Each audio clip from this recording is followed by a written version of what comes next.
Muito boa noite, hoje é terça-feira, 17 de março de 2020. Está no ar com vocês o programa Atividade, aqui pela RDC TV, canais 24 e 524 da RDC TV, exibido pela Claro Net TV para todo o estado do Rio Grande do Sul e, claro, para as plataformas digitais. A temperatura neste momento são 19 horas e 2 minutos. E a temperatura aqui na zona norte de Porto Alegre, perto onde fica a sede da RDC TV, é de 24 graus centígrados.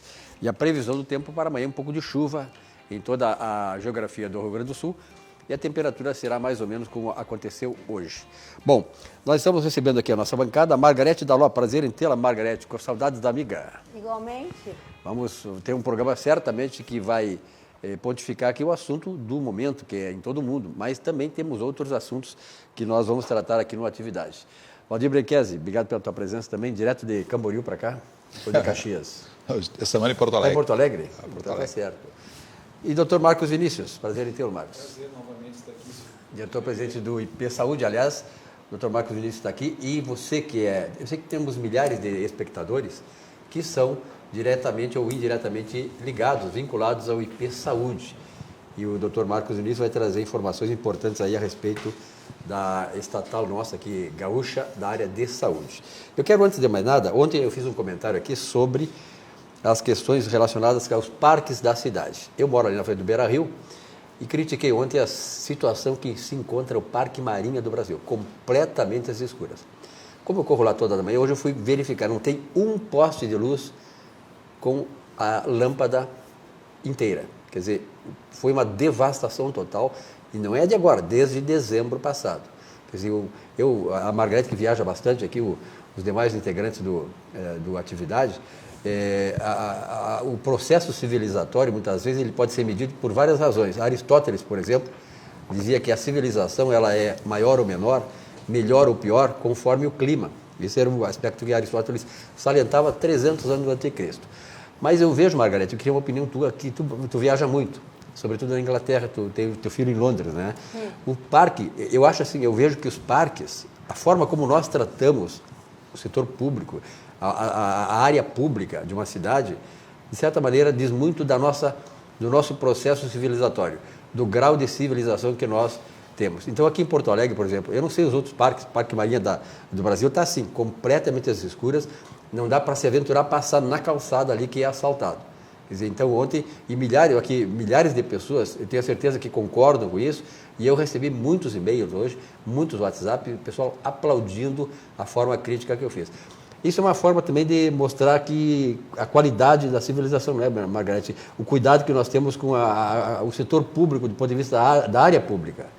Sim, eu acho que parte disso, né, não só da sociedade no cuidado com os seus parques, não depredando o patrimônio, né, Silvio, mas do governo, né, em cuidar da iluminação, da poda das árvores, do calçamento, porque o usuário precisa ter um ambiente agradável para a sua corrida, para levar os seus filhos, as crianças, poderem usar o ambiente de forma agradável, seja no final de semana, seja no dia a dia, até o idoso poder fazer uso desse ambiente. Curtir no espaço público, com cuidado, né? Não é, Silvio? Porque uma calçada com maus cuidados pode ser perigosa. Provoca acidentes, claro. Provocar acidentes. Quantas pessoas são acidentadas? Sim, eu mesma tive uma ação, numa época, no escritório, muito séria de uma menina que caiu num bueiro aberto e se machucou gravemente. E isso gerou uma ação contra a prefeitura que, claro, gerou um precatório. Ela foi adulta a receber esses valores. Mas isso pode causar prejuízos e danos desnecessários. Né? Então, mas, de fato, assim, a poda das árvores, a iluminação pública, é tão bonito. Você viaja e vê em cidades o cuidado disso. especialmente em cidades turísticas, e Porto Alegre tem essa pretensão de ser uma cidade turística, né? De ser o coração do Mercosul, né? Ter uma cidade turística para receber. De fato, aquela orla do Guaíba ficou tão linda. Aí você desemboca no Parque Marinha e é recebido por aquela vegetação mal cuidada, não há iluminação pública adequada. Lixos em todas as áreas do parque, as lixeiras ali estão completamente depredadas também, o pessoal atira lixo ali. É uma coisa assim, sabe que é muito triste quando a gente passa e vê pessoas jogando lixo, aí tu vai falar e a pessoa assim, a prefeitura que se vire. Quer dizer, essa é a consciência. Não, e veja que tem, até fizeram edificações ali, né? Tem o Trend, tem a parte do Praia de Belas, edificações bacanas que enobrecem o ambiente, o entorno. Claro. Só que aí você olha aquilo e realmente... Aí depois você anda mais um pouco, chega na área do Barra, bacana aquilo. Então, por que não... O entorno ali, do Marinha em si, não darem um cuidado adequado? Valdir Branchese. Eu concordo com a Margarete. Porto Alegre é uma cidade privilegiada do ponto de vista dos seus parques. Tem espaços maravilhosos, Maria do Brasil. E parques grandes, né? Como o Parque Marinha, o Parque da Redenção. As pessoas que vêm de fora se encantam, né? Tá? E nós precisaríamos talvez de pouco, assim, para conseguir. Claro que são extensões bastante significativas, mas talvez de pouco para conseguir manter. Né? Eu acho que existem dois culpados aí. Um é a sociedade, né? Que não dá devido cuidado, devida atenção. Né? Nós temos vários exemplos de depredação e etc. Roubos. Né? Alguém disse aqui num dos programas o seguinte, né? Depois que foi entregue ali a revitalização ali da Avenida Beira-Rio, 2 semanas depois já tinham lâmpadas sendo roubadas e tal. A gente tem uma sociedade ainda de terceiro mundo. Nós somos de terceiro mundo. Tá?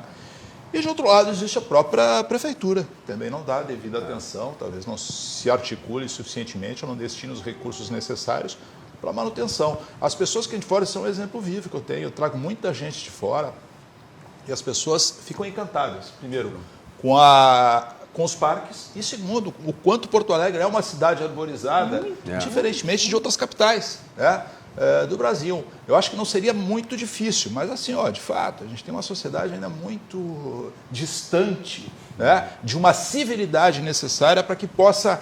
Olha o que é a questão das pichações em Porto Alegre, é um escárnio, é um absurdo, né, mas... Infelizmente é o que temos. Aliás, o Marcos Vinícius, que é diretor-presidente do IP Saúde, trabalha ali próximo, né, Marcos? Tu presencia muito bem aquele parque, né? É verdade. Sabe que as ações de mobilidade, elas não são simplesmente asfalto, não são simplesmente construção de rodovias e estradas, elas começam também pelas calçadas, né? A primeira ação de mobilidade que um governo deve se preocupar é com as calçadas da sua cidade. A gente vê, evidentemente, avanços bastante importantes com as obras que ali estão construídas, que foram desenvolvidas, mas se percebe ainda ali a necessidade de talvez aí, da parte do poder público mesmo, fazer um projeto como esse, como foi feito, com um investimento tão grande, tão pesado, deveria ser feita também uma ação realmente assim social, a busca de despertar esse sentimento de pertencimento que a gente percebe que muitos dos usuários da orla ainda não têm. Alguns vão lá, visitam e tentam de alguma maneira retirar de lá algo e não se somar àquele ambiente. Acho que valeria a pena assim, uma ação mais expressiva. Em governos passados, recentemente, nós tivemos uma campanha que ganhou até uma dimensão nacional, um custo bastante baixo, que era aquela Porto Alegre, eu curto, eu cuido, né, que foi interessante isso. Isso faz parte do processo de educação social, né? No Brasil se limou as possibilidades de ensinar civilidade, de ensinar condições de relacionamento social no Brasil, né? Parece que tudo que se fala em cuidado que é público, de ter uma certa assim, dedicação, uma certa atenção ao que é público, parecia que era algo errado durante muitas décadas. Então a gente precisa ver essas ações acontecendo, sim. O espaço público, né, precisa ser bem cuidado pelo setor público, Porque, né, Margarete, a gente vê, é tão bonito aquela zona que está ali, aquela área da cidade, aquela beira-rio ali, desde o Parque Marinho, antes lá do beira-rio, lá aquele monumento que temos lá perto do Barra Shopping, daquilo lá até o gasômetro, só que à noite, por exemplo, esse verão aí, tu não consegue passar. É um breu, né? Tu não consegue aproveitar aquela beleza toda ali à noite, porque é impossível. Tem uma zona completamente escura e ali sabe o que acontece ali naquela zona escura por falta, ou aliás, por omissão do setor público. Silvio, só falando, a gente começou falando do Marinha e falamos depois da nova Beira-Rio, vamos chamar assim, né? Aquilo ali é resultado de uma PPP, uma parceria público-privada. Teve empresa investindo naquele projeto e seguramente essas empresas têm a expectativa de que o poder público possa, não sei exatamente qual é a configuração do contrato. Tem uma ação nesse sentido, né? Acredito que sim. Porque, na verdade, a Guarda Municipal, a gente fala Guarda Municipal, eu não vejo assim a Guarda Municipal, ela atuando nos parques. Né? De dia tu vê alguma coisa, cai um outro carro passando e tal, mas eu acho que a Guarda Municipal deveria ser reforçada porque o cuidado do espaço, do patrimônio público não é só de prédios. Mas a Guarda Municipal, se me permitem, é muito pouco ostensiva na cidade. É muito pouco. A presença da Guarda Municipal é muito pequena. Ela é armada, pode ser armada. Mas a Guarda Municipal é muito pequena. A participação da Guarda Municipal ela é muito pouco presente. Não tem ação, Mas pouco visível. Sem querer ser crítico, eu vou fazer uma pergunta para vocês aí, para os nossos ouvintes. O que funciona em Porto Alegre? É verdade. Verdade, está certo. Olha aqui, vamos falar o seguinte sobre Sucos Petri. A sua sede pede o melhor, pede Sucos Petri. A bebida de todas as estações, suco de laranja, de uva, 100% natural. Sem adição de água, açúcar e conservantes. E hoje, em homenagem a Margarete Daló, nós estamos servindo aqui na nossa bancada o suco de laranja, né? Que é tão bom quanto o de uva, mas cada um tem as suas preferências, né, Margarete? Então, Sucos Petri, o suco que lhe satisfaz no almoço, no jantar, enfim, um lanche qualquer acompanhado de Sucos Petri. E o nosso banco, né, o Banco do Estado do Rio Grande do Sul, o grande banco do sul do estado, do sul do país. O Banrisul é o único banco comercial do estado, do sul do país. E eu digo assim, do sul do país, mas é em todo o país. Que houve uma reforma bancária em 86 e o Banco do Estado do Rio Grande do Sul sobreviveu e mantém-se um banco extremamente eficiente. Se você vai fazer compras, olha que depois nós vamos falar sobre isto. A questão do coronavírus inclui a questão do abastecimento. Mas, falando em abastecimento, nós não podemos deixar de falar em quem? Supermercado Zafari. Qualidade dos produtos, atendimento e preço competitivo. Supermercado Zafari. Vamos à mensagem deste que é um supermercado que é padrão e modelo do Rio Grande do Sul para o Brasil.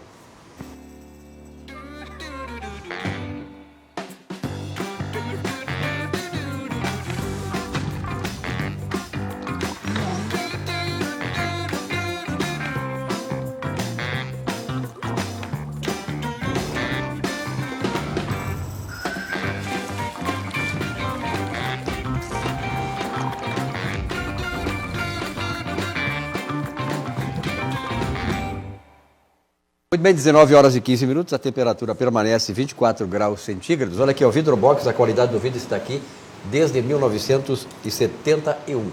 Vidros temperados e laminados, duplos termoacústicos, envidraçamento de fachadas, instalações comerciais, portas automáticas.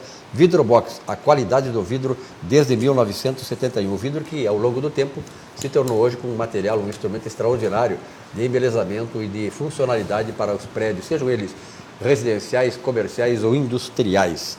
E vamos conversar um pouquinho sobre a auxiliadora predial. Simplificar a sua vida é o nosso melhor objetivo. A auxiliadora predial 3216-6100 e também a auxiliadora predial presente em São Paulo, ganhando mercado, se consolidando também como uma das empresas deste ramo importantes do mercado paulista. Lá em São Paulo, 2348-4000, prefixo 11, carteira de clientes, PhD no segmento de aluguéis.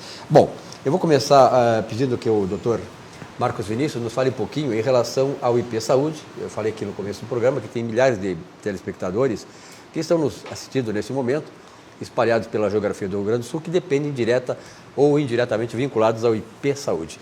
Com relação ao coronavírus, as orientações, sugestões, enfim, que vocês têm para esse telespectador. Bom, senhor. Primeiro de tudo, assim, o IP Saúde tem orientado aos seus usuários seguir as diretrizes do Ministério da Saúde e da Secretaria Estadual de Saúde, por serem recomendações de ordem internacional, né, protocolos internacionais de cuidados com saúde que devem ser observados, né, do início ao fim de todo esse movimento, toda essa epidemia, essa pandemia que nós estamos vivendo, né, em âmbito internacional. O IP Saúde, juntamente com a Secretária Estadual de Saúde, nós tivemos um encontro na tarde de ontem, alinhando também algumas ações, diretrizes, tendo em vista o tamanho do Instituto, né? Hoje o IP Saúde tem 10% da população do estado do Rio Grande do Sul na condição de usuários. Se somar aí os demais planos de saúde, talvez tenha 15% em todos os demais planos de saúde do estado, 15% da população. Ou seja, 25% da população do Rio Grande do Sul é usuária de planos de saúde. Esses são dados que nós temos firmados, assim. Então, de uma hora ou outra, os reflexos dessa epidemia vão acabar aparecendo para todos e não podem ficar exclusivamente nas mãos do Serviço Público Geral, né? Serviço Público Geral, da Autoridade Principal de Saúde do Estado, que é a Secretaria Estadual de Saúde. Nós estamos provocando agora algumas ações junto aos hospitais, junto à rede de credenciados. Estamos adiantando alguns pagamentos que nós temos previstos para esses prestadores, né? Agora, hoje, né? Entre ontem e hoje, nós concluímos um pagamento na ordem de 80 milhões aos prestadores de serviços. No início do mês de março já havíamos aportado mais 100 milhões de reais e ao final desse mês nós vamos fazer um aporte financeiro que vai representar 215 milhões de reais em pagamentos aos prestadores. E esperamos que até o final do mês de abril nós tenhamos pagamentos de contas médicas na ordem de 215 até 250 milhões. São cifras bastante expressivas, né? Mas é justamente esse o volume e o tamanho do Instituto, né? O IP Saúde, ele hoje é um órgão que tem um orçamento de 2,4 bilhões de reais, tem uma ação extremamente importante na manutenção do equilíbrio da saúde no Estado, porque os recursos que são aportados lá são aportados, né, em volumes às vezes mais expressivos do que o SUS. A remuneração de alguns serviços são melhor remuneradas do que o SUS, que está bastante defasado, mas nós temos aí também uma abrangência maior de atendimentos. E estamos bastante atentos, né? O que a gente pede em nome do Instituto é que siga-se, sim, todas as diretrizes que estão sendo divulgadas amplamente pela mídia, né, com práticas de higiene, com práticas de boa educação, né, que são tão simples, né, de serem adotadas, e que sigam essas orientações que as autoridades nacional e estadual estão passando, de provocar neste primeiro momento agora o afastamento do trabalho, quem puder se afastar, diminuir a sua exposição em locais de grande concentração de pessoas. É uma ação necessária. Os números que nós temos divulgados hoje, eles são assim, bastante preocupantes. Eu estive aqui no programa no início de janeiro, quando a OMS tinha feito um alerta de saúde. Naquele momento, nem as autoridades médicas sabiam exatamente o que estava acontecendo na China. De lá para cá, mudou-se tudo. Nós temos hoje uma declaração de emergência e calamidade em saúde, né, de proporção internacional. Nunca se viu algo semelhante. O que o Brasil espera fazer é a adoção de medidas para que o cenário de evolução do coronavírus seja considerado o cenário de evolução moderada, que é o que nós tivemos no Japão, né? Esse é o grande esforço. Claro que o nosso povo não tem, né, a disciplina, né, do povo japonês, que consegue receber uma orientação nacional, estadual, municipal e atuar. Do próprio povo chinês, né? Porque a redução que está acontecendo lá, pelas informações que se tem, é devido, sobretudo, a essa disciplina. E aí tu vê, assim, o gráfico na China também, né, de evolução da doença, ele caiu absurdamente, justamente pela capacidade de disciplina daquele povo. Talvez não teria acontecido uma epidemia com aquela proporção na China se tivesse informação adequada no início do processo. Os números mostram, né, que o crescimento é um crescimento geométrico a partir do 50º caso, que geralmente tem acontecido entre o 14º e 16º dia do primeiro caso surgido num país. E aqui no Brasil, nós vimos o gráfico crescendo nessa mesma dimensão. Estamos mais ou menos 290 casos no Brasil e ainda tem condições do Brasil manter um gráfico muito parecido com o do Japão, que é um gráfico... eu não teria condição, eu tenho algumas imagens aqui, mas não teria condição de reportar a câmera porque são números muito pequenos assim de poder retratar na imagem lá. Mas o desafio é esse, né? É não superlotar as nossas estruturas de saúde no país. O que se imagina aqui no estado é um contágio de cerca de 8.000 pessoas no Rio Grande do Sul. Isso poderia levar a internações na ordem aí de 500 até 1.000 pessoas se nós chegarmos a perder esse controle. Sendo que para UTIs esse número seria aproximadamente aí de 20%. Como o IP Saúde tem 10% da população do estado, no cenário moderado, esse que é o cenário japonês, que é o que se busca implantar aqui no estado e no país, nós estamos falando de ter cerca de 1.000 usuários do IP Saúde, né? Cerca de 10% da população, 1% desses usuários, 1.000 usuários com risco de contágio, cerca aí de 500, 400 usuários, né, que venham demandar de internação e 50 deles em UTI.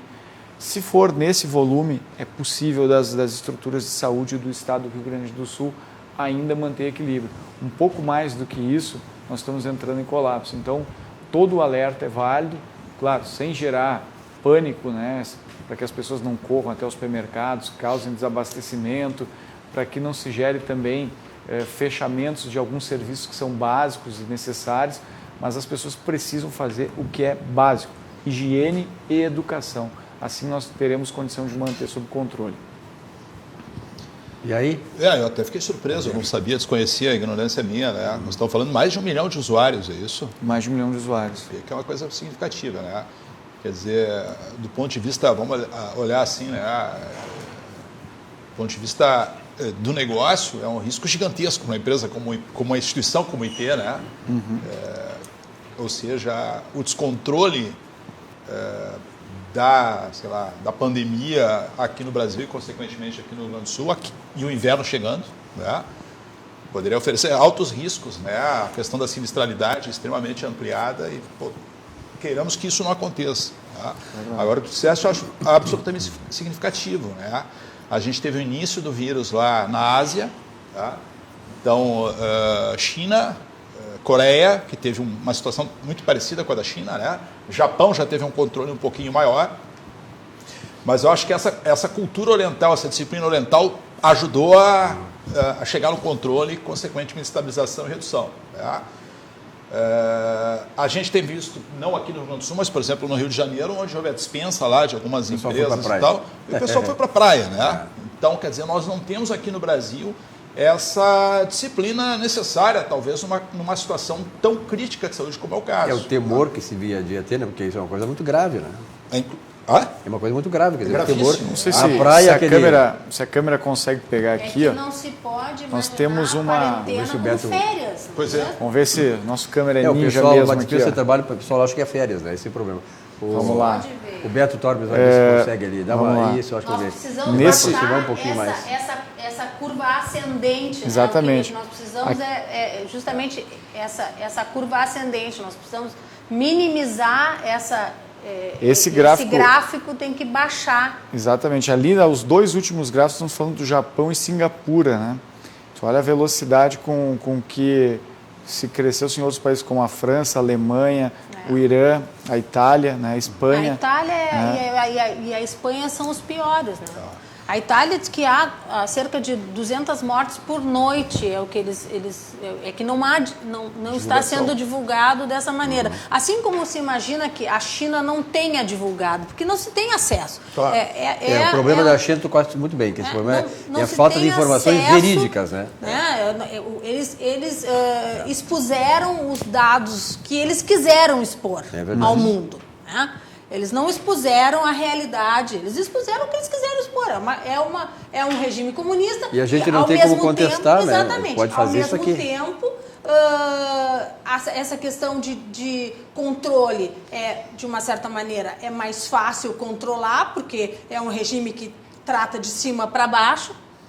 É assim que tem que ser, é assim que tem que será. E é um povo mais disciplinado em todos os sentidos também. Tanto que fizeram um hospital para 1.000 leitos em 10 dias, né? Desloca lá tantos 1.000 operários para fazer um hospital e fizeram, né? Não foi uma maquete, aquilo realmente existiu, né? E já foi e já foi desativado, inclusive. Agora, o que eles conseguiram, que eu acho que não se tem como fazer aqui, e que é o grande diferencial que deu, talvez, essa dinâmica de isolamento, eles isolaram a cidade, como é que eles chamam? Distrito, não, como é que eles dizem lá? De Wuhan. A província, não me vinha a palavra, a província de Wuhan.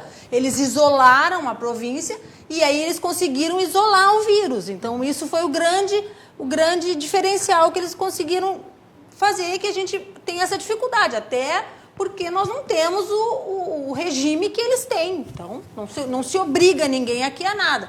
Tanto é verdade que aqui é uma quarentena, então as pessoas, em vez de ficarem em casa, foram para a praia no Rio de Janeiro, porque estava 40 graus, então estava bom o tempo, vamos para a praia. Né? Agora, quarentena, né? 40 graus. 40 graus, quarentena. Mas, enfim, agora... Agora, Margarete, tem um dado que eu acho assim, preocupante, até queria ver com o presidente, assim, porque a gente tem uma condição aqui no Rio Grande do Sul que ela se assemelha muito à situação da Itália, que é o envelhecimento. Nós somos o estado mais velho. Né? Exatamente. O Estado é velho. Da União. Das 10. Nós viemos numa curva descendente de natalidade. O nosso Estado é um Estado que vem numa curva descendente já há alguns anos. E ascendente de... No caso lá do IP Saúde, até é um pouco mais, assim, os números são mais expressivos na população acima de 60 anos. Né? O Rio Grande do Sul tem cerca de 16% da população com mais de 60 anos. O IP Saúde tem um público de aproximadamente 22%, 23% com mais de 60 anos.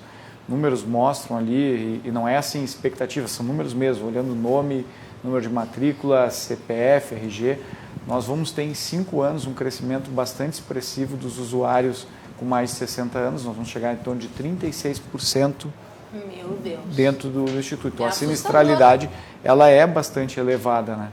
Na verdade, quase todos os planos de saúde eles têm uma massa, né, de clientes que são, na sua maioria, nessa faixa. Só que esse grupo de usuários são os que mais consomem os serviços. Claro. Os 22% com mais de 60 anos no IP Saúde, eles consomem cerca de 78% de todos os recursos que são destinados.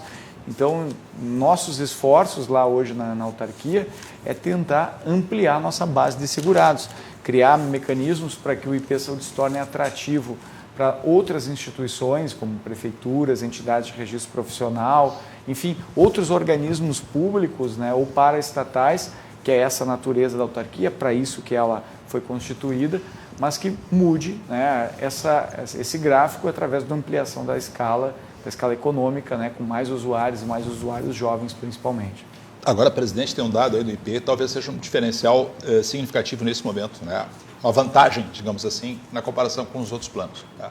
Nós estamos falando de um plano de saúde voltado para o funcionalismo público. Né? E boa parte do funcionalismo público agora entra em regime aí de home office, né? O que pode, dentro de um processo de comunicação adequada e tal, digamos assim... minimizar. Controlar, com certeza, controla mais. Com certeza. O judiciário é o que a gente fala, reduziu o horário de atendimento, já suspendeu prazos, cancelou audiências, já pediu que os seus funcionários reduzam ao máximo o acesso aos foros, no caso o judiciário. O legislativo imagino que é a mesma coisa, o próprio executivo também imagino que esteja com... O maior contingente são os professores, né? A Secretaria de Educação já parou. Algumas escolas pararam, alguns professores terão que, por enquanto, né, terão que cumprir o horário ainda dentro das escolas, né? Isso está tentando se ajustar, porque nem todas as escolas do estado têm condições de tu fazer esse controle e ajuste para compensação. É muito difícil, né? Hoje, todos os servidores que têm a possibilidade de trabalhar em home office com mais de 60 anos, eles são obrigados a se recolherem e ir para suas casas. Lá na autarquia mesmo, nós temos 2 gerentes, que são assim, os decanos lá, têm mais de 60 anos, são gerentes de áreas, chefes de departamento. Eles vão liderar suas equipes pelo WhatsApp, por e-mail, vão liderar por telefone e dentro de um sistema de tunelamento de informações que hoje é disponibilizado pelo Estado. Mas é muito difícil em casos onde há servidores com mais de 60 anos e não tem essa possibilidade. Com certeza. Então, isso vai ser aprimorado nas próximas semanas. A gente tem certeza que o governo vai ter essa ação, sim, tudo que a gente já viu até agora. Quando no Brasil para-se o futebol por completo, é que a coisa é muito séria mesmo, né? Olha aqui, a Aspecir Previdência é uma instituição de previdência complementar aberta, estabelecida em valores éticos como transparência e responsabilidade. Com mais de 100 anos de trabalho e dedicação, reconhecida por sua atuação no ramo previdenciário, sempre inovando e desenvolvendo produtos que atendam às necessidades e proporcionem a tranquilidade aos seus associados. A Aspecir Previdência, a certeza de um futuro tranquilo. O Centro de Integração Empresa-Escola do Rio Grande do Sul atua como agente de promoção do desenvolvimento social, respeitando as diferenças e fornecendo meios para que a inclusão social seja conquistada com dignidade e com qualidade. Um mundo de oportunidade para você mudar a sua história. Aliás, muda a sua história e a história da sua vida e da sua família. O CIE presta um papel importante para o desenvolvimento dos jovens estagiários, sedentos de oportunidades. E ali eles entram e fazem aquela caminhada toda chamada mobilidade social, que é conquistar cada vez mais espaço e cada vez mais status dentro do trabalho em que ele vai desenvolver. Vamos à mensagem do Centro de Integração Empresa-Escola do Rio Grande do Sul.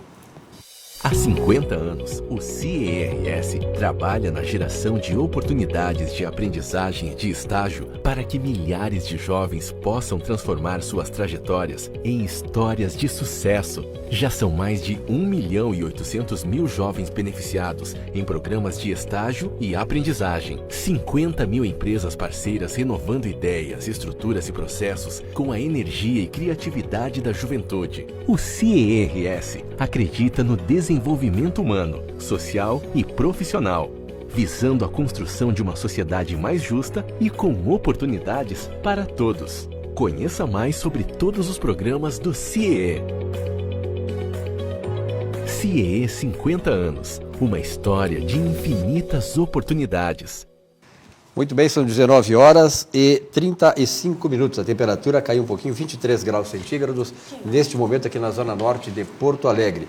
Olha aqui, ó, com essa história toda do coronavírus, os restaurantes, os bares também estão se adaptando, né, às determinações do governo. Amanhã vai sair uma nota aí do governo do estado e da própria prefeitura, parece que em conjunto, pelo que eu vi hoje no final da tarde, trazendo novas ordens, novas orientações, né, inclusive para empresários, para as empresas de modo geral. Sobre isso vamos falar daqui a pouco, né? O microempreendedor, empreendedor, enfim. Mas também o Barranco está se adaptando a essas questões. O Barranco, que é o melhor chopp, o melhor churrasco, ponto de encontro da capital gaúcha. Subindo ou descendo a Protásio Alves, Complexo Barranco, Barranquinho, ambientes climatizados e estacionamento com manobrista. Ligue lá para o Barranco e veja aí a situação que o Barranco está apresentando para que o pessoal não tenha problema aí. Afinal de contas, ele precisa se alimentar também, né?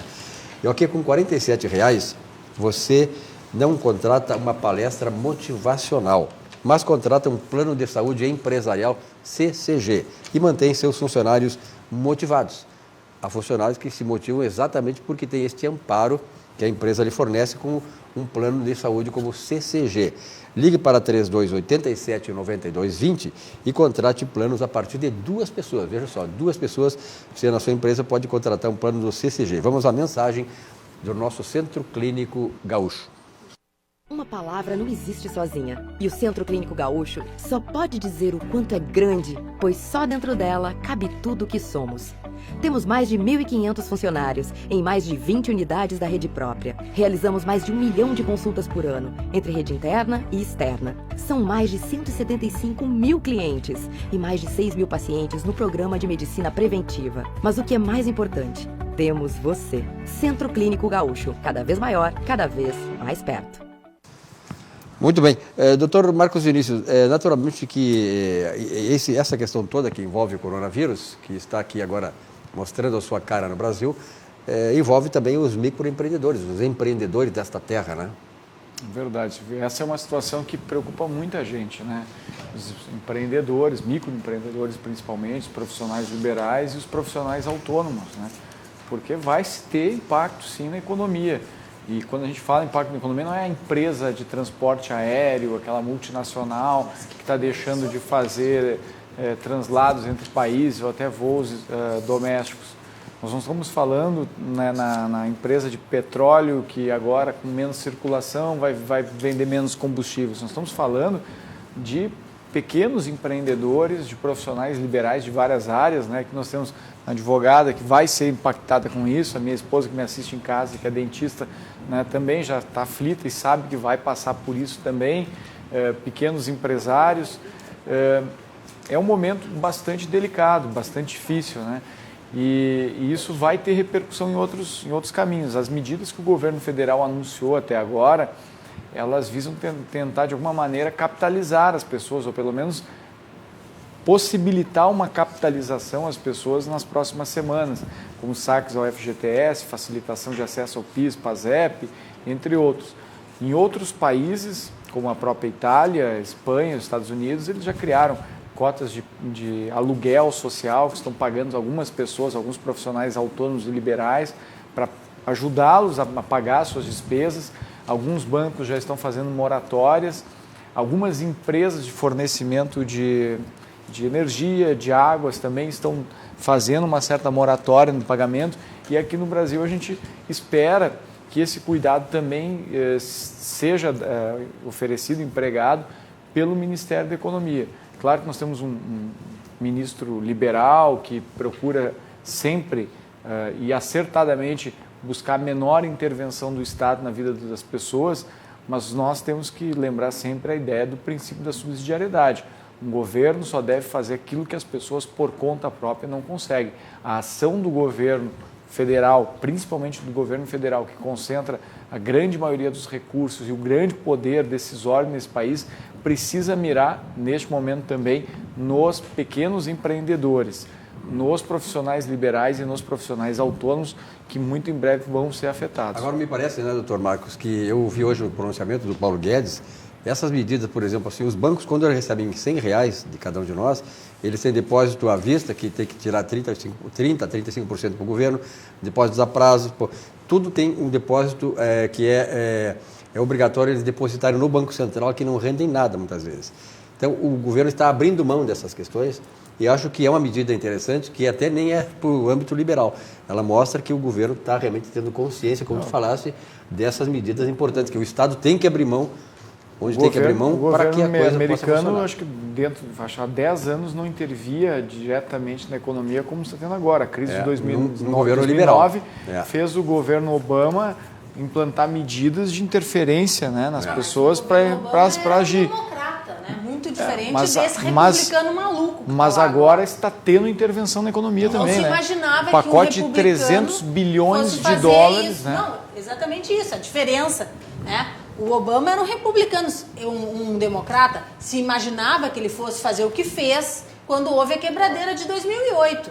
Agora, esse republicano maluco que está lá agora, não se imaginava que ele fosse desembolsar como está fazendo agora. Mas o mercado pedia, né? Ou era isso ou não se teria mais economia sólida no planeta. Tudo tem limite, né? Até por fato de ser maluco demais ou democrata demais. É que acontece o seguinte, ele deu uma declaração ontem o Trump um pouco forte, né? Ele disse que essa situação pode levar os Estados Unidos à recessão. Ele disse, é a hora agora, Só que assim, os Estados Unidos, só para avançar nesse assunto, assim, os Estados Unidos vem numa situação econômica, ele vem fortalecido. Ele está não, musculoso. exatamente. Agora o Brasil vem desde 2014 em recessão. Né? Começa a dar uma respirada. Não, gente, esse foi um baque, para nós foi um baque muito grande. Era o nosso ano da virada. É o ano da virada. Destruir a destruição. A gente começou a respirar.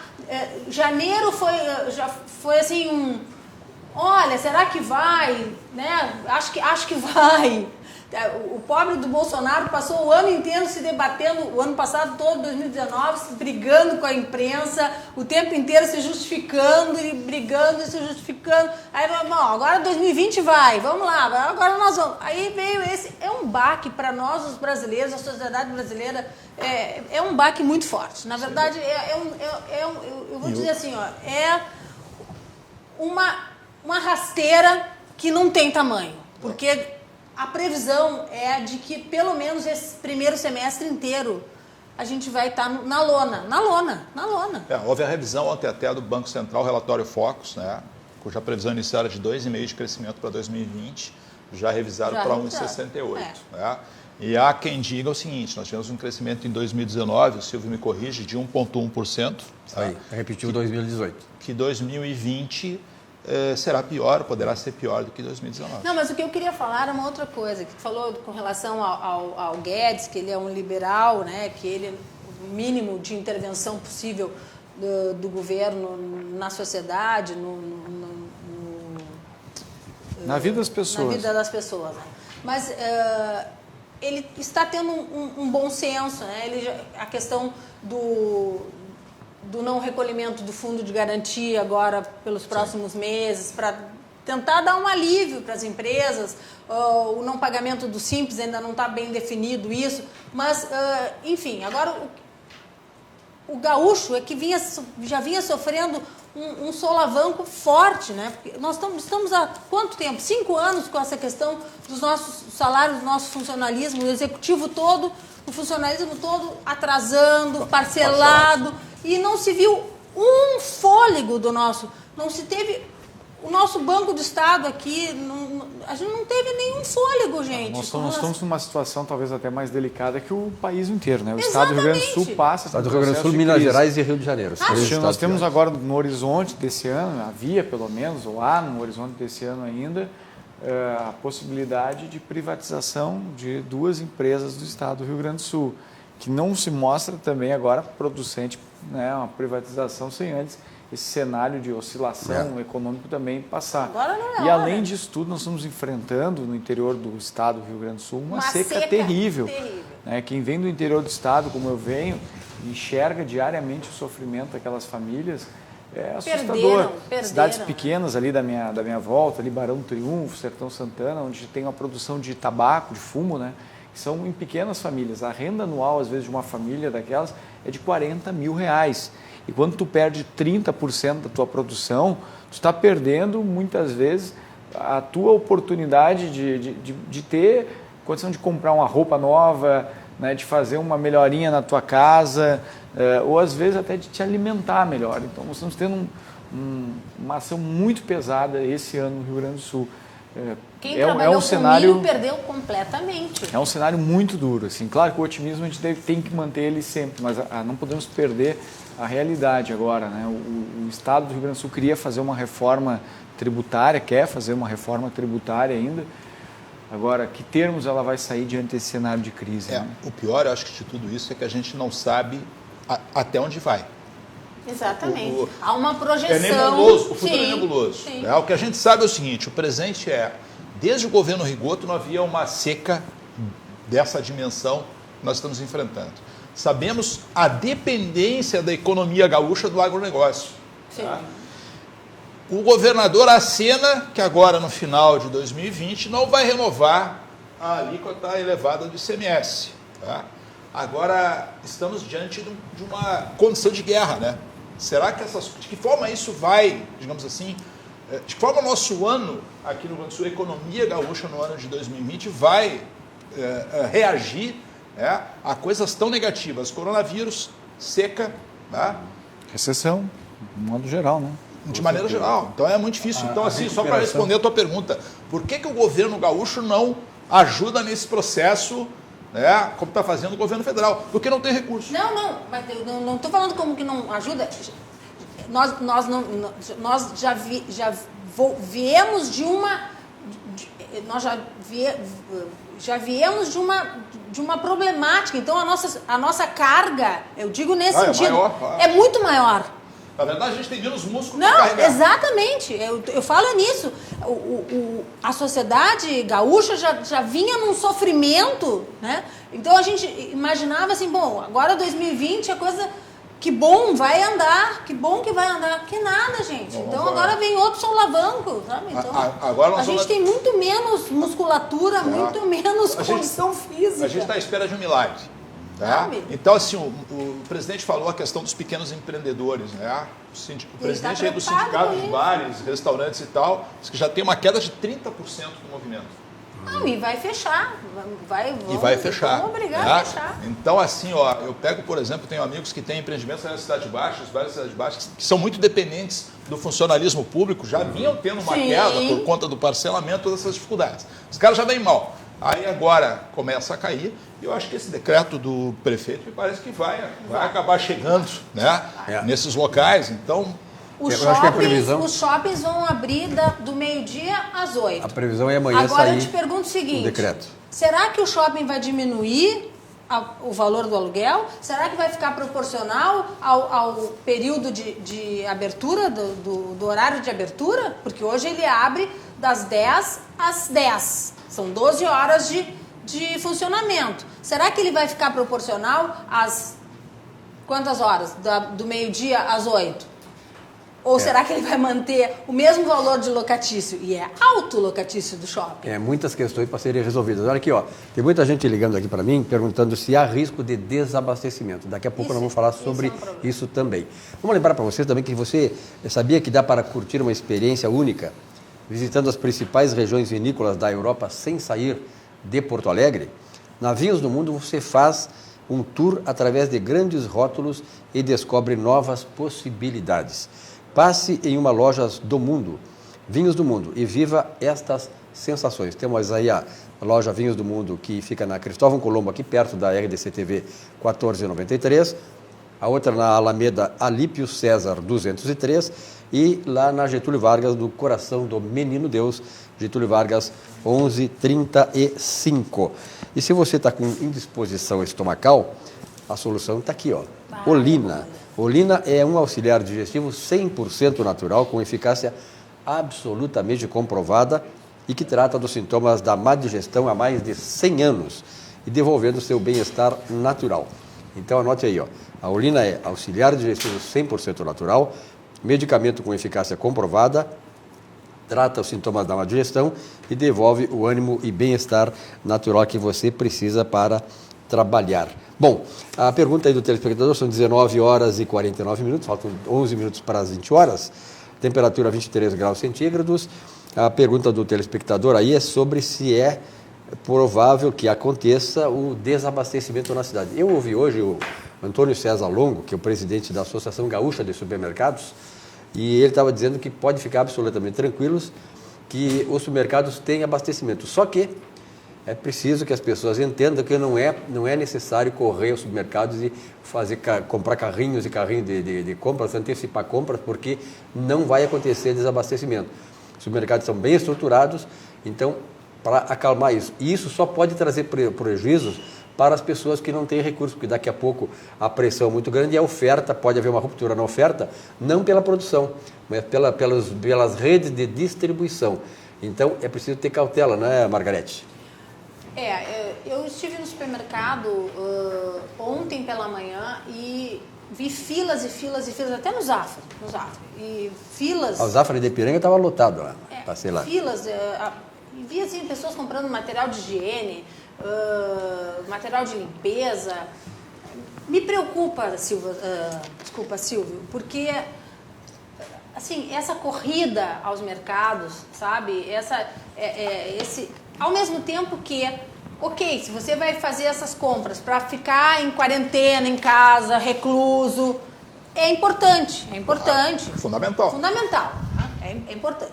Mas se você está comprando porque está com medo que as coisas vão sair das prateleiras, aí você está criando uma situação caótica. E, ao mesmo tempo, esse desabastecimento, você vai criar uma situação de aumento de preços. Isso aí. E aí, esse aumento de preços vai impactar pessoas menos favorecidas, porque nós temos uma sociedade, infelizmente, muito desigual. Muito desigual. Ok, você pode ir lá e fazer uma sobrecarga, levar para casa, sei lá, papel higiênico, que eu vi as pessoas preocupadas com isso, papel higiênico para 4 meses, mas e o seu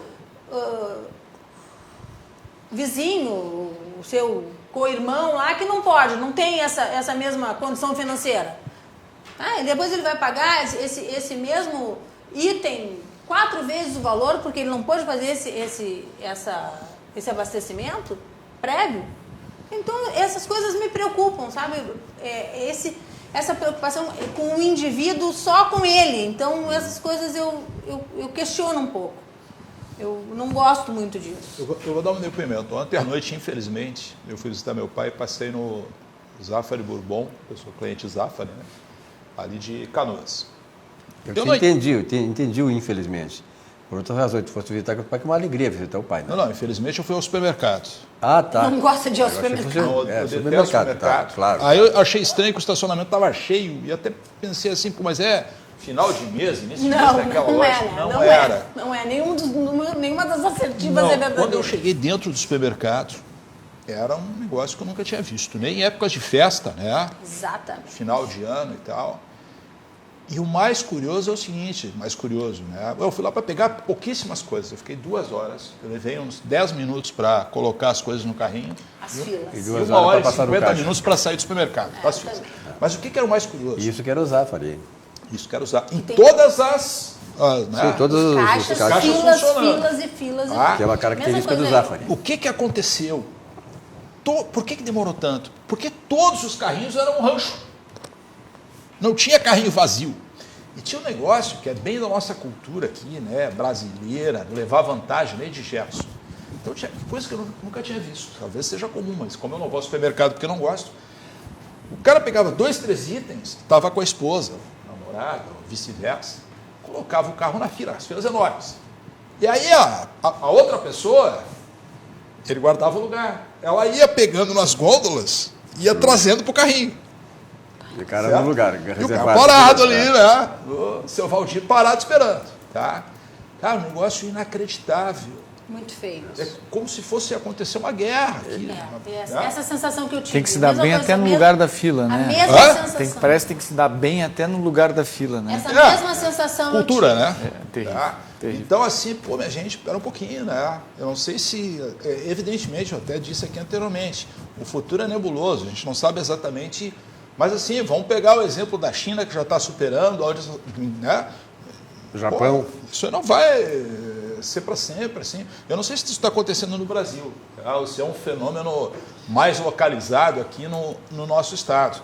Mas eu quero, de novo, repetir para vocês, eu nunca tinha visto um supermercado naquela situação e naquele estresse. Não, e aí, nos grupos, né, de WhatsApp, você recebe, assim, várias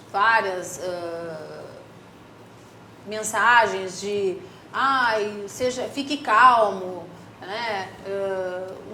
Na Itália, um grupo tocando músicas para você relaxar. Olha que bonito, num condomínio, as pessoas lá, cada um no seu apartamento, mas alguém tocando uma música para todo mundo, não sei o quê. Mas as pessoas vão no supermercado e fazem esse tipo de atitude, sabe? E muita gente, né? Não é exceção. Os relatos de ontem é o de que boa parte dos supermercados estavam cheios. Né? Sim, exatamente. Tem fotos circulando. Mas isso de algum modo, até como assim, acabou favorecendo um esvaziamento de Porto Alegre na manhã e na tarde de hoje, né? Quem passou pelo centro de Porto Alegre também teve uma imagem diferente. O trânsito está tranquilo. Está tranquilo, a cidade diminuiu o movimento, né? Hoje. Então, isso mostra que as pessoas que foram ao mercado, pelo menos, acho que se recolheram, né? Que é um algo que pelo menos o efeito não foi tão danoso, porque o problema é tu comprar, levar para casa e desaparecer. Aí sim, aí tu ir desaparecer e circular pela cidade. Aí nós estaríamos criando 2 grandes problemas, né? Mas deixa eu fazer um comentário aqui, Silvio, não sei como é que está o nosso tempo. Com certeza. De uma coisa que me chamou muito a atenção hoje.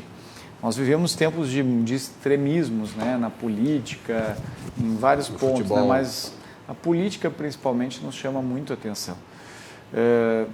Posso até não estar ganhando nada, e acredito que eu vou ganhar nada a fazer esse comentário, posso até perder muito, né, porque toda vez que a gente tenta fazer uma crítica, ainda que construtiva, ao governo Bolsonaro, tenta-se de alguma maneira demonizar quem o critica.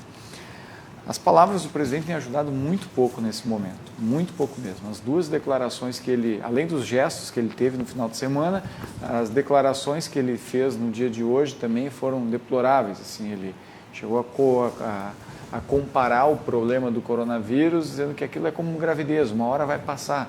Né? É assim mesmo, tentando minimizar, mas de uma maneira que não é adequada para um chefe de Estado. Mas hoje uma coisa que me chamou muito a atenção assim, e me preocupou é que é um grupo de parlamentares no Brasil que está defendendo nesse momento a liberação de presos, né, sob a alegação de que eles estariam sob o risco, né, de contágio com coronavírus. E uma deputada, né, que está ganhando bastante espaço na mídia, hoje em dia do PSOL, a Thalira Petroni, ela está defendendo junto com um instituto, que é uma ONG, que tem muita representatividade e muitos adeptos aí pelo Brasil inteiro, que é o Instituto de Defesa do Direito da Defesa, que é uma ONG garantista, né, que busca de todos os modos, aí, como eles chamam, o desencarceramento. Então, está sendo uma ação hoje, que foi protocolada hoje no STF, para que o STF julgue, né, coletivamente, uma forma para que muitos presos migrem imediatamente para a prisão domiciliar ou no regime aberto, o que é um absurdo. Então, nós vivemos tempos assim de que, de um lado, né, isso é de qualquer jeito, vai passar, e do outro lado não é tão absurdo, o negócio é tão grave que a gente tem que até tirar os presos da cadeia, porque senão vai morrer gente. O Brasil precisa de um pouco, uma dose mais de sensatez, né? A gente precisa dessa dose pesada de sensatez nesse momento. Simples, mas é muito simples. Eles lá encarcerados, se eles não receberem visita, eles são os mais protegidos. É evidente. Pronto. Quarentena permanente. Quarentena permanente. Pronto. Eles lá não recebam visita, proíbe-se as visitas, que é uma das coisas que o nosso ministro da Justiça está defendendo, inclusive, né? Agora nos presídios federais, que por 15 dias os detentos não recebam visitas, e eu acho perfeitamente possível hoje isso. Hoje uma fuga grande hoje de presídio, em São Paulo, em São Paulo, né? 1.500 presos. 1.500 presos fugiram hoje em São Paulo. Que não recebam visitas por um período, não é nenhum problema isso, para que não haja essa troca de como é que se diz? Sim, contágio. De contágio, pronto. É verdade. Né? Agora, com relação, viu, aqui tu falaste... Agora, soltar não é o caso. Ao respeito detento é detento, por favor. A respeito do Bolsonaro, eu sempre defendi, votei no projeto do governo Bolsonaro.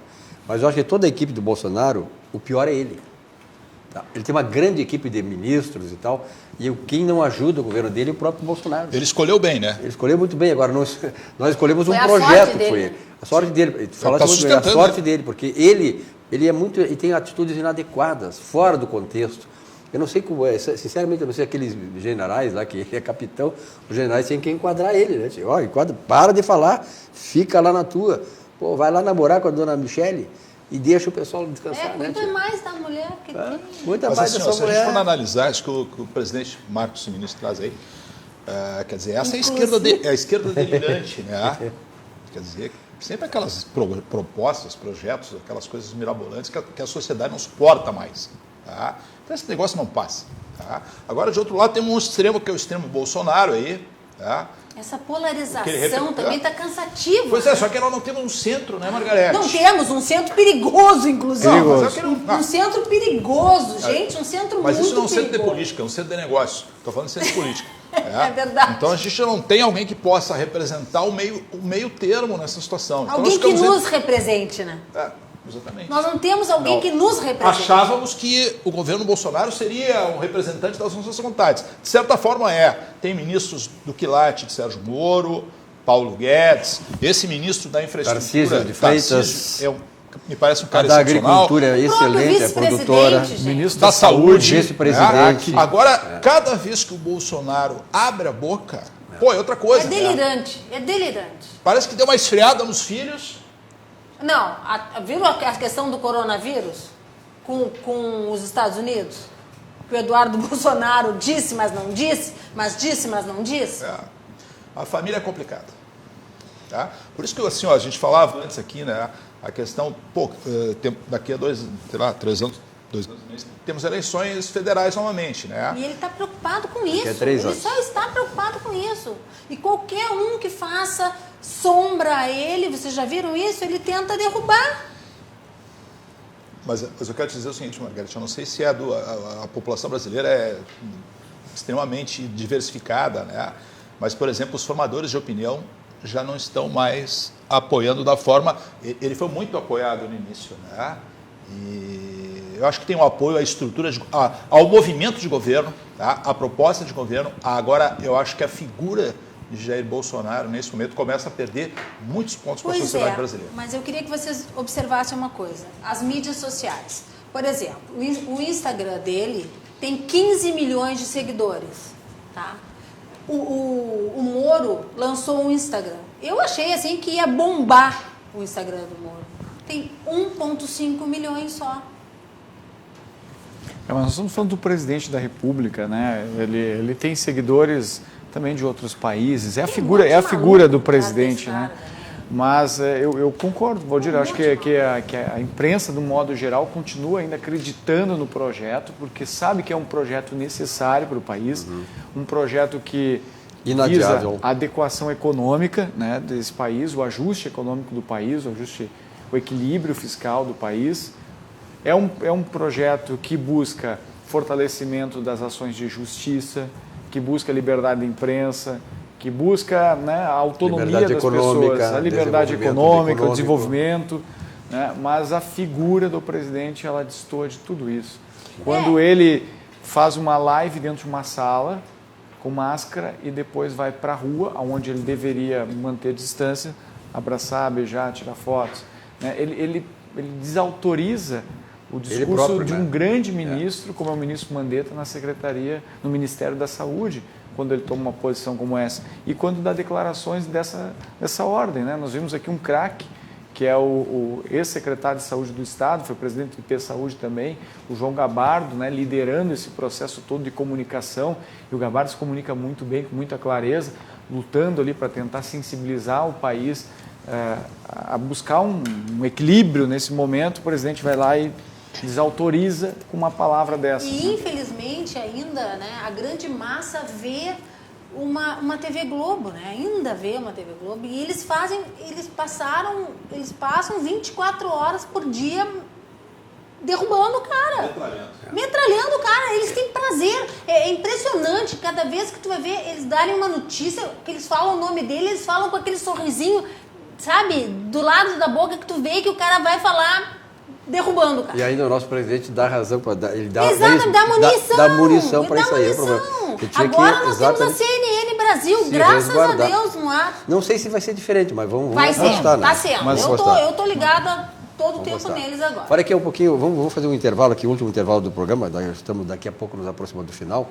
A Cobasi, com 34 anos de liderança no varejo pet, é pioneira no conceito de shoppings para animais no Brasil, com 75 lojas em todo o país e agora 6 lojas no Rio Grande do Sul, inclusive em Porto Alegre. Seu formato inovador oferece uma experiência única de compra e aproximação ainda maior entre as pessoas e seus animais de estimação. É uma excelente opção de lazer para toda a família. Venha para a Cobasi e viva essa experiência. Faça como o Tony Blair e o Shop. Shop, né? O Shop, né? Que vai para a Cobasi também. Tu leva ele no Cobasi? É cliente Cobasi. É? Cobasi, o shopping do seu animal. Tu vai com ele bonitinho e tal, leva a correntinha. Na coleira, né? Come ração da Cobasi. Sem dúvida. Sem Faz dúvida. tosa, banho e tosa lá. Faz tudo. Lá é o famoso Instituto de Beleza. Lá o pai e o filhinho fazem tosa. Salão. O pai e o filhinho fazem tosa. Aqui, ó, prontos para morar. Com as obras concluídas no prazo, o Fly Design Studios está na fase de entrega das unidades para os seus clientes, com rigoroso padrão de qualidade e automação instalados. Venha fazer parte da família Fly, adquirindo uma das últimas unidades disponíveis ali na Ipiranga, 8339, perto da Cobase, perto do Zafari, bem pertinho da PUC também. E mude-se para o seu novo apartamento inteligente agora. Ligue para 51 99 616 1250 ou consulte a imobiliária de sua preferência e garanta já a sua unidade no Fly. Importante mesmo. Aqui, ó, se você quer informação, formação, informação, essas coisas todas, informação sobre política, economia, qualidade e temas sociais, políticos e econômicos, você encontra, sabe onde? Em Conservadores e Liberais, o blog de Percival Pugina. Pugina e seus colaboradores proporcionam conteúdos com texto, imagens e vídeos para o seu esclarecimento sobre questões da atualidade nacional. Milhares de brasileiros diariamente acessam o blog Percival Pugina. 20 horas, 7 minutos, 23 graus centígrados da temperatura. Margarete, outra informação, outra abordagem? Não, também essa questão do Bolsonaro ter ido esse final de semana, né, na passeata aí nos parques da cidade, das capitais e tal. Aí aqui o pessoal da mídia aqui da capital, é crime de responsabilidade. É antidemocrático. Pelo amor de Deus, te abstém. Se é para falar bobagem, não fala. Fica quieto, entendeu? Mas se acha formador de opinião, vem botar besteira no jornal. Margarete, olha que nós lutamos tanto, né, para ter, eu concordo contigo, lutamos tanto para ter essa possibilidade de ir para a rua, reivindicar, até porque, né, o Marco Vinícius e Valdir, Congresso, o Legislativo, o Judiciário e o próprio Executivo são instituições democráticas e elas não estão acima do bem e do mal, nenhuma delas. Quer dizer, tem que ser criticadas. Aí, como tu disseste, essa rede, lixo, aí ela diz que foi um movimento antidemocrático. Olha só, o povo na rua pedindo coisas antidemocráticas. Aí, que país nós estamos? Não, aí você acha formador de opinião e vem botar lá, estampado. É crime de responsabilidade. Mas tenha santa paciência, entendeu? Eu tenho que falar, eu ainda pago essa porcaria, eu vou cancelar a minha assinatura, se vocês querem saber. Agora eu já não vejo mais. O que eu acho impressionante é o seguinte, né? Nessa linha da Margarete, tem empresas de comunicação regionais, nacionais, são grupos altamente capitalistas, né? Mas que fazem uma defesa apaixonada da esquerda, né? Mas tu sabe por quê, né? Sabe por quê? Porque querem viver do Estado. Então, aqui, ó, a Rede Globo e as suas filiais, não são afiliadas, são filiais. Olha, uma emissora que é de Porto Alegre, diz que é afiliada da Rede Globo. Ela é filial da Rede Globo, porque 90% do conteúdo, desse conteúdo lixo, é da Rede Globo. Entendeu? Eles devem milhões e milhões para o Brasil. Devem milhões e milhões para os estados, para o governo federal. E aí fica criticando o governo, por quê? Porque eles estavam mamando nas tetas da esquerda. Isso aí. Mas sabe que assim, é simples isso aí. Tem um que o outro que se salva, sabe? Mas aí, é crime de responsabilidade. Por favor, minha senhora, sabe? A senhora se acha... Não tem condição. Mas filiado é o PT, né? Eu sei, conheço a história. Eu conheço a história. Essa história eu conheço. Não tem condição. E aí, Marcos Vinícius, Fernando, qual é a recomendação final? Eu queria aproveitar, então, passar um serviço de utilidade aqui, né, porque a partir de amanhã, algumas ações, alguns serviços do IP Saúde, eles terão restrições no atendimento, por razões óbvias, né? Por tudo que a gente está vendo aí, como todos os órgãos públicos. Mas boa parte desses serviços poderão ser feitos de modo online, onde os usuários poderão acessar de casa. Então, nós vamos estar entregando, através do site do IP Saúde, uma série de orientações, como renovação de dependente estudante, habilitação de segurados, solicitação de cartão, segunda via de cartão, recuperação de senha, permanência na condição de usuário, reingresso, desligamento. Todos esses serviços, a partir de amanhã, poderão ser solicitados de modo online, através de e-mails que serão divulgados pelo site. Então, ninguém vai ser afetado por conta disso, né? O atendimento também de perícias médicas e solicitações vai ser feito todo ele de modo online. o IP estava já em processo de implantação, mas por uma questão realmente de controle, né, de tentar evitar algumas fraudes, ainda mantinha alguns serviços sendo feitos de modo presencial. A partir de agora, durante esse período principalmente, todas as ações serão informatizadas. Margarete, 30 segundos para o teu recado final. Não, assim, que as pessoas tenham consciência, né, Silvio, que de fato permaneçam, quem puder, permaneça nas suas casas, cuide dos seus idosos, evitem contato de crianças com idosos, porque criança é um grande transmissor, apesar de não aparentar os sintomas, ele é um grande transmissor, sabe? Eu ouvi muito isso hoje do Mandetta falando com relação a isso na expositiva que ele deu hoje à tarde. Ele disse isso, é muito legal, é difícil tu pedir para um idoso não abraçar, não beijar seu neto, seu bisneto, mas e a criança não demonstra, não mostra os seus sintomas, e é um grande transmissor, é um vetor muito sério da doença. Então, que não leve para ver seus avós, evite isso. E faça o seguinte, a minha filha, a Letícia, está assistindo o programa, ela me proibiu de visitar meus netos hoje. Isso e fez aí, bem, tu né? é Eu acho que é isso aí. idoso, né? Eu já estou nos 60 também, então parabéns aí. Eu acho que essa orientação é a ser seguida. Margarete, obrigado pela tua presença aqui, abrilhantando a nossa bancada do Atualidade. Tu também, meu amigo. Muito obrigado, Valdir Bianchese. E cuida do teu por aí? idoso. Cuida do papai lá, né? Um grande abraço para ele lá. Marcos Vinícius, obrigado pelos esclarecimentos. Muitas pessoas agradecendo aqui com relação ao IP Saúde, tá? Muito obrigado. Até a próxima. Prazer estar aqui sempre com vocês. A você, telespectador, muito obrigado pela audiência. Tenham todos uma boa noite, um bom sono e até amanhã às 19 horas aqui na RDC TV com mais uma edição do Atividade. Até lá.